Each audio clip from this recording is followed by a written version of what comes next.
ప్రాంతాల్లో రెండో రోజు ముఖ్యమంత్రి చంద్రబాబు పర్యటన కొనసాగుతా ఉంది. ఇప్పటికే ఆయా ప్రాంతాల్లో వరద బాధితులను కలుస్తూ వారికి భరోసానిస్తున్నారు. అందుతున్న సాయానికి సంబంధించి వారితో మాట్లాడుతూ ఉన్నారు. ఒకవైపున అధికారులు ఇప్పటికే తక్షణ సాయాన్ని కూడా అందిస్తూ ఉన్నారు. పెద్ద ఎత్తున ఎక్కడెక్కడ బాధితులు ఉన్నారో ఆయా ప్రాంతాల్లో పునరావాస కేంద్రాలను ఏర్పాటు చేసి ఆయా కేంద్రాలకు తరలించి వారికి ఆహారాన్ని అందిస్తున్నారు. నిత్యావసర వస్తువులను కూడా అందిస్తూ ఉన్నారు. అప్డేట్స్ మా కరెస్పాండెంట్ సత్యాన్ని అడిగి తెలుసుకుందాం. సత్య, ఆయా ప్రాంతాల్లో ఈ రోజు కూడా ముఖ్యమంత్రి చంద్రబాబు ఒకవైపున పర్యటిస్తూ ఉన్నారు, బాధితులను కలుస్తూ ఉన్నారు, వారికి అందుతున్న సాయం గురించి తెలుసుకుంటా ఉన్నారు. అధికారులు మరొక వైపున పునరావాస కేంద్రాలకు కూడా బాధితులను తరలిస్తున్నట్లు తెలుస్తూ ఉంది కదా, ఏంటి వివరాలు ఓవరాల్గా? ముఖ్యమంత్రి నిన్న అర్ధరాత్రి నుంచి అంటే రాత్రి పొద్దుపోయే వరకు కూడా వరుసగా ఈ పర్యటనలు చేశారు. ముఖ్యంగా కృష్ణలంక ప్రాంతం కావచ్చు, బుడమేరు కింద అంటే సింగనగర్ ప్రాంతం కావచ్చు, ఇతర ప్రాంతాల్లో ముఖ్యంగా అటు ఇబ్రహీంపట్నం ఫెర్రీ ఘాటు సమీపంలో కూడా కావచ్చు, అక్కడికి వెళ్ళి పూర్తి స్థాయిలో అక్కడ బాధితులు ఏవే ఇబ్బందులు పడుతున్నారు ఆయన స్వయంగా అడిగి తెలుసుకున్నారు. వారికి అవసరమైనటువంటి సహాయం చేసిన పరిస్థితి అయితే ఉంది.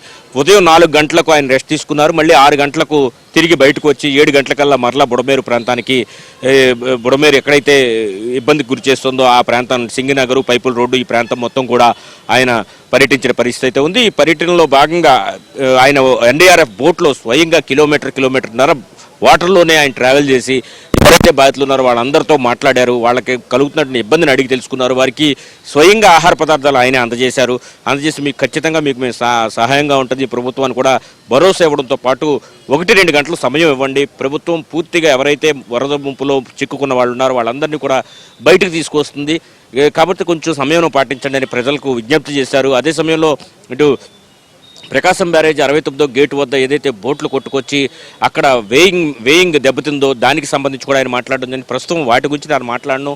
ముందు అయితే మాత్రం ఖచ్చితంగా దీని ఏదైతే రెస్క్యూ ఆపరేషన్స్ ఉన్నాయో వాటిని ఫ్రీ అండ్ ఫెయిర్గా నడిచే విధంగా చర్యలు తీసుకుంటున్నాము.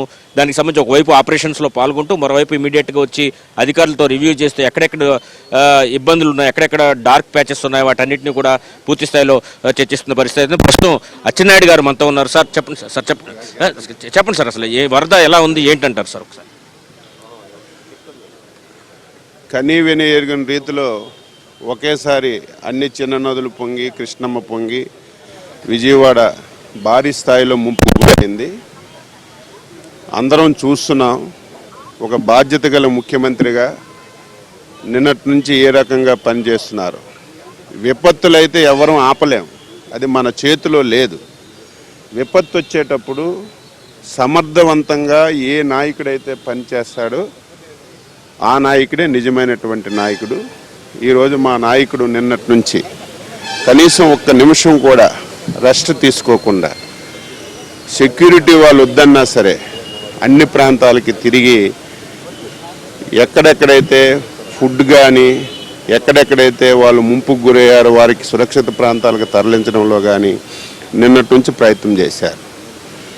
దీనికి ఇంకా ఒక స్టెప్ ముందుకేసి డివిజన్ వారీగా ఈరోజు నేను వచ్చాను.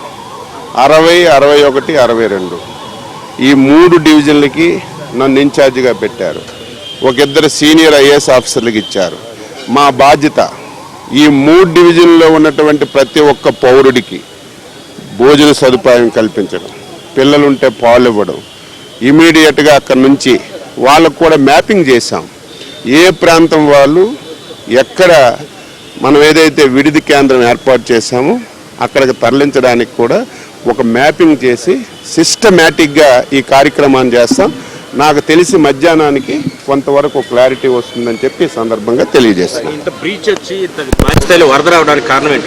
అంటే గత ప్రభుత్వం చాలాసార్లు విమర్శలు చేసుకోవడానికి సమయం కాదు, కానీ గత ప్రభుత్వం 5 సంవత్సరాలు అత్యంత ప్రాధాన్యత కలిగినటువంటి కాలువలన్నింటినీ కూడా కనీసం అటువైపు చూడలేదు.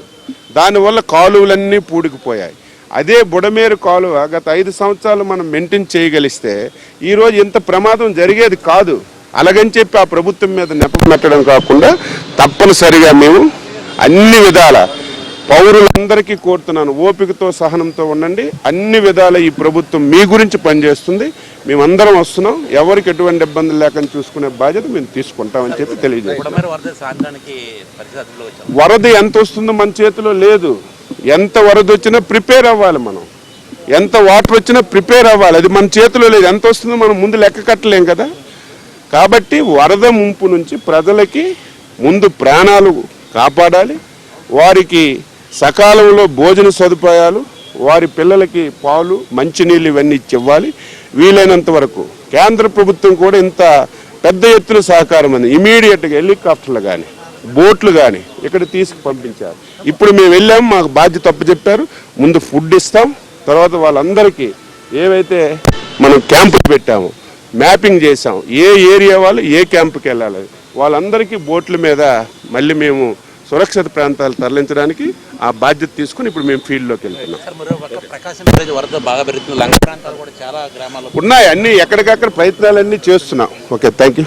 సార్, మొత్తం మీద తీసుకుంటే మంత్రులందరికీ కూడా డివిజన్ల వారీగా బాధ్యతలు అప్పగించారు. వీరికి అచ్చెన్నాయుడు గారికి 61, 62, 63 డివిజన్లు అప్పగించడంతో పాటు అక్కడ ఎవరైతే ఇబ్బందులు పడుతున్నారో వాళ్ళందరినీ కూడా రెస్క్యూ ఆపరేషన్స్ ద్వారా తీసుకొచ్చి ఒక చోట ఉంచడం, పునరావాస కేంద్రాల్లో ఉంచే ప్రయత్నం అయితే చేస్తామని చెబుతున్నారు. అదే సమయంలో వారికి ఆహారం ముందు అందించడం అనేది మా ప్రథమ కర్తవ్యం అని చెబుతూనే గత ప్రభుత్వం ఏదైతే ఈ పూడిక తీయకపోవడం వల్లే భారీ ఎత్తున ఈ వరద పెరిగి బ్రీచ్ అయ్యి జనాలు మునిగిపోయే పరిస్థితి వచ్చిందని కూడా ఆయన చెబుతున్న పరిస్థితి. సత్య, థ్యాంక్స్ ఫర్ ద అప్డేట్స్. వరద ప్రభావిత ప్రాంతాల్లో ముఖ్యమంత్రి రెండో రోజు పర్యటన కొనసాగుతా ఉంది. బాధితులకు భరోసానిస్తున్నారు. సహాయక కేంద్రాల్లో ఏర్పాట్లకు సంబంధించి పర్యవేక్షిస్తున్నారు. మరొక వైపున బాధితులందరినీ ఆదుకుంటామని, ఇక్కడి నుంచి వరద వెళ్లే వరకు వెళ్లే ప్రసక్తి